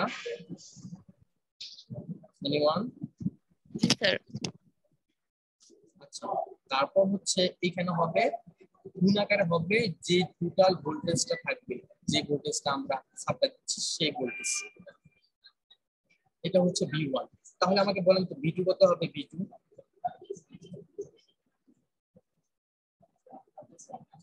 বলেন তো V2 কত হবে? V2 আর ভোল্টেজ ডিভিশনের কনসেপ্টটা বুঝেন নাই? না স্যার, আবার একটু বললে ভালো হয়। আমি বলছি যে দেখেন আমার এখানে ভোল্টেজ আমি সাপ্লাই দিচ্ছি V, কিন্তু আমার এখানে এই R1 এর রেজিস্ট্যান্সের অ্যাক্রসে V1 ভোল্টেজ ড্রপ হচ্ছে, R2 এর অ্যাক্রসে V2 ভোল্টেজ ড্রপ হচ্ছে। এখন আমি চাই V1 ভোল্টেজের মান জানতে, V2 ভোল্টেজের মান জানতে, কত হবে? এই ক্ষেত্রে যখন রেজিস্ট্যান্স সিরিজে থাকবে তখন ভোল্টেজ ডিভিশন রুল অ্যাপ্লাই করবে। ভোল্টেজ ডিভিশন রুল কি বলে? ভোল্টেজ ডিভিশন রুল বলতেছে V1 হবে, এই ভোল্টেজটা হবে ডান দিকে একটা, উপরে লিখবেন যার অ্যাক্রসে ভোল্টেজ আপনি জানতে চান সেটা। আপনি কার ভোল্টেজ জানতে চান এখন বলেন তো? V1 এর না? জি স্যার। তাহলে V1 এ কার অ্যাক্রস আছে? R1 এর অ্যাক্রস না? তাহলে R1টা উপরে লিখবেন, আর নিচে লিখবেন হচ্ছে আপনার যত রেজিস্ট্যান্স থাকবে। যখন এখানে আরো রেজিস্ট্যান্স ছিল R3 R4, তাহলে সবগুলা রেজিস্ট্যান্স হচ্ছে এখানে আপনার নিচে যোগ আকার লিখবেন। যদি এখানে আরো থাকতো, ধরেন R3 আছে R4 আছে, তাহলে নিচে আমরা যোগ করে লিখলাম R3 R4 লিখে তারপর একটা গুণ চিহ্ন দিবেন, দিয়ে যে ভোল্টেজটা আপনি সাপ্লাই দিচ্ছেন সেই ভোল্টেজটা এখানে লিখে দিবেন। আমার কথা কি বুঝাতে পারছি? স্যার আমি প্যারালাল আর সিরিজ যদি স্যার কম্বাইন থাকতো ওই ক্ষেত্রে স্যার আমি ইয়ে করব না, ইকুইভ্যালেন্টটা যেটা রেজিস্ট্যান্ট ওইটা নিচে দেব না। আপনার এখানে বলছি ওইদিকে যাইতে, আমি সিম্পল থেকে আসি আগে, আমি সব পড়াবো। জি স্যার। এত অ্যাডভান্স আমি শিখাই তারপর। হ্যাঁ ওকে, তাহলে এখন বলেন তো V2টা কত হবে? Sir R2 by R1 plus R2 into V। এটা R2 by R1 plus R2 into V। বুঝতে পারছেন? এমন কি কেউ আছেন যে বুঝি নাই? সবাই বুঝতে পারছেন? এমন কি কেউ আছেন যে বুঝি নাই? কথা বলেন। জি স্যার বুঝতে পারছি। ওকে ঠিক আছে, তাহলে আমি নেক্সট যাব। এখন আসি parallel resistance and current division. Parallel resistance কোনটা? সেটা হচ্ছে একটু আগে আমি বলেছিলাম না, যদি সবগুলার আপনার ধরেন এটা এ এটা বি, তারপর এটা এ এটা বি, প্রত্যেকটা রেজিস্ট্যান্স দুইটা প্রান্ত থাকে, আমি এ আর বি দিলাম। তাহলে যদি এ এর সাথে এ যুক্ত হয় এবং বি এর সাথে বি যুক্ত হয়, তখন আমরা এটাকে বলবো হচ্ছে প্যারালাল আছে। যখন প্যারালাল থাকবে তখন আমাদের ইকুইভ্যালেন্ট রেজিস্ট্যান্স কত হবে? ধরেন এটা হচ্ছে আমার কি বলে এটাকে, ধরেন 2, এটা 3, এটা 4, তখন এটা প্যারালাল রেজিস্ট্যান্স কত হবে? আর ইকুইভ্যালেন্ট ইকুয়ালস টু হচ্ছে সবগুলা প্যারালাল। করতে পারবেন এটা কত আসে? ইন্টারে করছিলেন, মনে আছে আপনাদের? আমি ইন্টারনেটটাই দেখাই। হ্যাঁ স্যার এটা কি ইকুইভ্যালেন্ট বের করার জন্য বলছেন? হ্যাঁ হ্যাঁ, ইকুইভ্যালেন্ট বের করতে পারবেন এটা। 1/2 1/3 1/4 এটা হচ্ছে 1 r ইকুইভ্যালেন্ট ইকুয়ালস টু হচ্ছে 1/2 প্লাস 1/3 প্লাস 1/4। করতে পারবেন এটা? জি স্যার। করেন তো এটা কত আসে? 12 হলে 12 কত? 12 6 6 4 আর হচ্ছে 3 আসে 13 12/13 হবে স্যার। তাহলে ইকুইভ্যালেন্ট কি হবে? 13 বাই 12 12 বাই 13।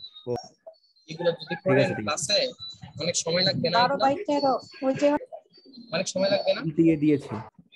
এই জন্য আমরা জানি কি করবো, শর্টকাট করবো। শর্টকাট জানেন কি? শর্টকাটটা দেখাবো। জি স্যার। শর্টকাটটা হচ্ছে আর ইকুইভ্যালেন্ট ইকুয়াল টু হচ্ছে এই 2 ইনভার্স যোগ 3 ইনভার্স যোগ 4 ইনভার্স, তারপর একটা ইনভার্স। বুঝতে পারছেন? হ্যালো জি স্যার বুঝতে পারছি। এখন এটা ক্যালকুলেটরে করবেন কিভাবে? ক্যালকুলেটরে আমি একটু ক্যালকুলেটরে দেখাই দিই। ক্যালকুলেটর দেখতে পাচ্ছেন? ক্যালকুলেটর দেখতে পাচ্ছেন? জি স্যার। এখন এটা উঠান। কিভাবে? একটা ব্র্যাকেট দিবেন ফার্স্টে, ব্র্যাকেট দিয়ে তারপর হচ্ছে 2 ইনভার্স দিবেন। বলে 2, এই যে দেখেন এখানে একটা ইনভার্স যোগ 3 ইনভার্স, এই 3 ইনভার্স যোগ 4 ইনভার্স, এই যে 4 ইনভার্স, তারপর ব্র্যাকেট ক্লোজ করবেন, এই যে ব্র্যাকেট ক্লোজ করবেন, তারপর আরেকটা ইনভার্স, এই যে ইনভার্স দিবেন। এখন আপনি ইকুয়াল যাবেন, দেখেন 12 কত আসছে। বুঝতে পারছি স্যার? আমি কি বলছেন যে বুঝিনি ক্যালকুলেটরটা? না স্যার বুঝতে পারছি। জি স্যার। ঠিক আছে, তাহলে আমি হচ্ছে আবার ম্যাথে চলে যাই। তাহলে এটা হচ্ছে আমাদের 12/13 সংক্ষেপে করে ফেললাম। হ্যাঁ এটা সাদা নিয়ে আসি।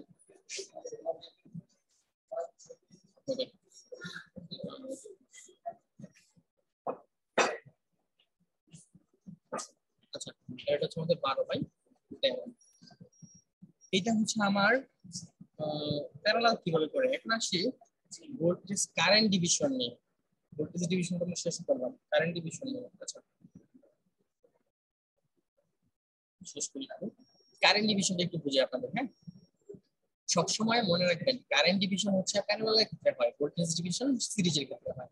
কারেন্ট ডিভিশন বের করার নিয়ম হচ্ছে, ধরেন আপনি হচ্ছে এই জায়গায় আপনি এই I1টা বের করতে চান, অর্থাৎ R1 এর মধ্য দিয়ে কি পরিমাণ কারেন্ট ফ্লো হচ্ছে, R1 এর মধ্যে এখানে R1 এর মধ্যে দিয়ে কি পরিমাণ কারেন্ট ফ্লো হচ্ছে, অর্থাৎ ধরেন I1 ফ্লো হচ্ছে, এই I1 এর মান আপনি জানতে চান। তাহলে কিভাবে করবেন? এটাকে বলি কারেন্ট ডিভিশন। কোন ডিভিশন? Current division. এই কারেন্ট ডিভিশনটা আমরা কিভাবে বের করি? কারেন্ট ডিভিশনটা হচ্ছে বের করি, আপনি যেই রেজিস্ট্যান্সের মধ্যে দিয়ে কারেন্ট বের করতে চান, কথা বুঝেন, যেই রেজিস্ট্যান্সের মধ্যে দিয়ে কারেন্ট বের করতে চান এখানে হবে তার বিপরীতটা। তাহলে বলেন তো R1 এর ভিতর দিয়ে কারেন্ট বের করতে চান, তাহলে বলেন তো আমি উপরে কি হবে, R1 হবে R2 হবে R2 আমাদের R2, তাহলে R2 বাই হবে কি সবগুলা রেজিস্ট্যান্সের যোগফল, তাহলে R1 যোগ R2 ইনটু কি হবে বলেন তো এখানে বি হবে না আই হবে, এই যে টোটাল কারেন্ট, তাহলে এটা আই, আর I2 কত হবে, I2 হবে R1 by R1 plus R2 into I, R1 plus R2 plus R2 into I, এটা হচ্ছে আমাদের কারেন্ট ডিভিশন রুল। বুঝতে পারছেন? জি স্যার। ওকে ঠিক আছে, তাহলে আমরা কি কি শিখলাম, সিরিজ শিখলাম, প্যারালাল শিখলাম, ভোল্টেজ ডিভিশন শিখলাম, কারেন্ট ডিভিশন শিখলাম। আচ্ছা এই ভোল্টেজ ডিভিশন কার ক্ষেত্রে হয়, ভোল্টেজ ডিভিশন কার ক্ষেত্রে হয়, সিরিজের ক্ষেত্রে, সিরিজের ক্ষেত্রে, সিরিজ কম্বিনেশন। আর প্যারালালটা হয় কিসে, সরি কারেন্ট ডিভিশনটা হয় কিসে, প্যারালাল। কারেন্ট ডিভিশনটা হবে আমার প্যারালাল কম্বিনেশন। এটা একটু মনে রাখলাম, যেন হচ্ছে আসি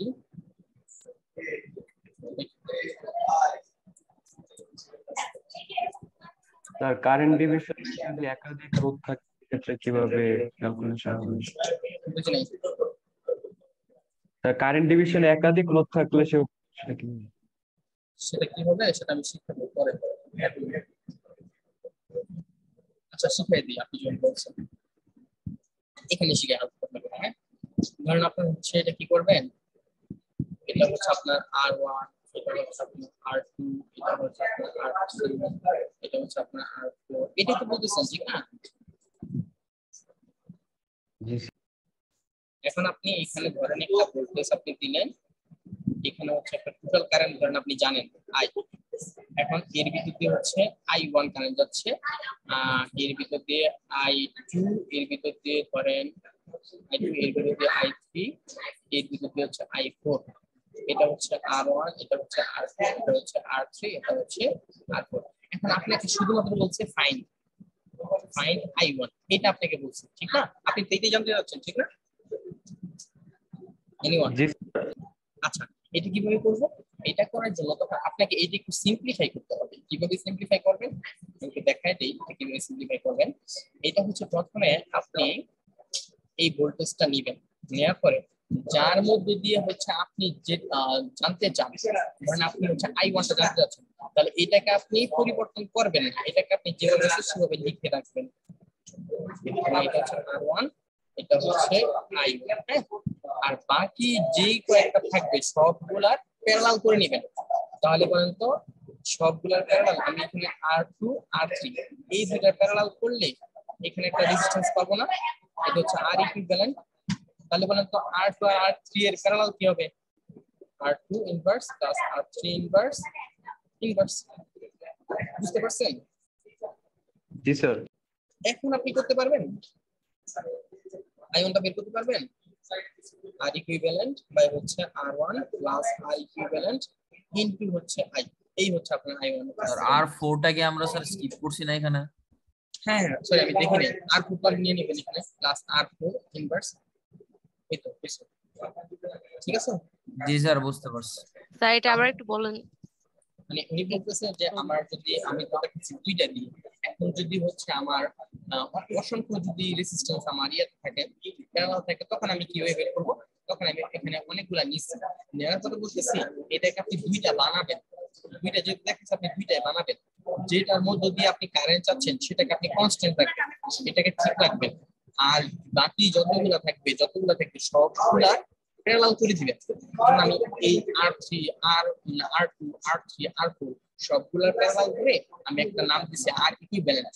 এটার প্যারালাল কিভাবে করতে হয় সেটা আমি এখন দেখাইলাম, ক্যালকুলেটরের মাধ্যমে দেখাইছি না, এই যে এইভাবে করে নিয়ে এখানে একটা মান বসাবো। এখন আপনার দুইটা হইছে না, এই যে R1 আর ইকুইভ্যালেন্ট পাইছি না দুইটা পাইলে আমি টিকটকে দেখাইলাম আমি আগের পৃষ্ঠায় যে দুইটা দিলে কিভাবে করতে পারি, যেটার মধ্যে দিয়ে আপনি চান তার বিপরীতটা লিখতে হয়। তাহলে আমি এই I1 টা চাই, এজন্য আমি এই R ইকুইভ্যালেন্টটা উপরে লিখছি, নিচে লিখবো সবগুলার যোগফল, R ইকুইভ্যালেন্ট R1 আর ইকুইভ্যালেন্টের যোগফল ইনটু এখানে টোটাল কারেন্টটা, এই টোটাল কারেন্টটা I লিখলাম। এখন বলেন বুঝতে পারছেন কি বুঝতে পারছি? জি স্যার। ওকে, তাহলে আমি মনে করি আজকে এইখানে থাক, নাকি আরো পড়াবো? না স্যার থাক। স্যার এখানে থাক স্যার, একটা কথা ছিল স্যার। একটা জিনিস একটু পরে বলেন, আমি এই ফিগারটা একটু বুঝাইনি। এই ফিগারটা একটু দেখেন, ধরেন আপনার এখানে হচ্ছে দুইটা রেজিস্ট্যান্স ছিল, এখানে একটা রেজিস্ট্যান্স, এখানে একটা রেজিস্ট্যান্স ছিল, এখানে কারেন্ট আপনার যাচ্ছে, এটা R1 এটা R2। এখন বলেন তো আমি যদি এটা হঠাৎ করে শর্ট সার্কিট করে দিই, আগে দেখেন আমরা শর্ট সার্কিট কোনটা, জাস্ট এটা শর্ট সার্কিট হয়ে যাবে, মানে রেজিস্ট্যান্স জিরো হয়ে যাবে। এখন বলেন তো এই R1 দিয়ে কোনো কারেন্ট যাবে যাবে না? স্যার যাবে স্যার, যাবে, কিন্তু দুঃখজনক বিষয় হচ্ছে R1 দিয়ে কোনো কারেন্ট যাবে না, কারণ কারেন্টের একটা বৈশিষ্ট্য হচ্ছে সে সব সময় যেখানে কারেন্ট রেজিস্ট্যান্স কম থাকে সেই দিক দিয়ে যায়। যেমন আমি যদি আপনাকে বলি যে আপনার এখানে একটা হচ্ছে ধরেন পাইপ আছে, আপনার এই দিক দিয়ে আপনি পাইপটা চলতেছিল হঠাৎ করে কি করলেন, আপনি এই দিক দিয়ে একটা রাস্তা করে দিলেন, এই দিকে ব্লক করে দিলেন, তাহলে আপনার বা এখানে ব্লক করলেন না, এখানে অল্প একটু ব্লক করলেন, তাহলে বলেন তো এখন পানি কোন দিক দিয়ে যাবে? এই দিক দিয়ে যাবে না এই দিক দিয়ে যাবে? স্যার উপরের দিক দিয়ে। এই দিক দিয়ে যাবে, এই দিক দিয়ে কম যাবে কিন্তু কম, ঠিক না? ঠিক তদ্রুপভাবে কারেন্টও সেম, সে হচ্ছে যেখানে বাধা কম থাকবে সেখানে বেশি যাবে, যেখানে বাধা বেশি থাকবে সেখানে কম যাবে। এই দিক দিয়ে অল্প পরিমাণ কারেন্ট যাবে কিন্তু সব কারেন্ট এখানে এর দিকে চলে আসবে। বুঝতে পারছি আমার কথা? স্যার R1 যেটা দিয়া যে কারেন্টটা যাবে ওটা কি নেগলিজিবল, মানে আমরা হ্যাঁ নেগলিজিবল বাদ দিব এটা। বুঝতে পারছি? এখানে দেখেন জিরোই দিয়ে দিছে, একদম I1 জিরো বলে দিছে, আর I2 টা হচ্ছে যে সম্পূর্ণ কারেন্ট আইটা ছিল সেটাই হচ্ছে এখানে I দিয়ে দিছে, যেহেতু এখানে রেজিস্ট্যান্সটা হচ্ছে জিরো। বুঝতে পারছেন? জি স্যার। এখন বলেন, আমার পড়া শেষ। স্যার আমি বলতেছিলাম স্যার আগে থেকে কোনো PDF বা এরকম স্লাইড টাইড না দিয়া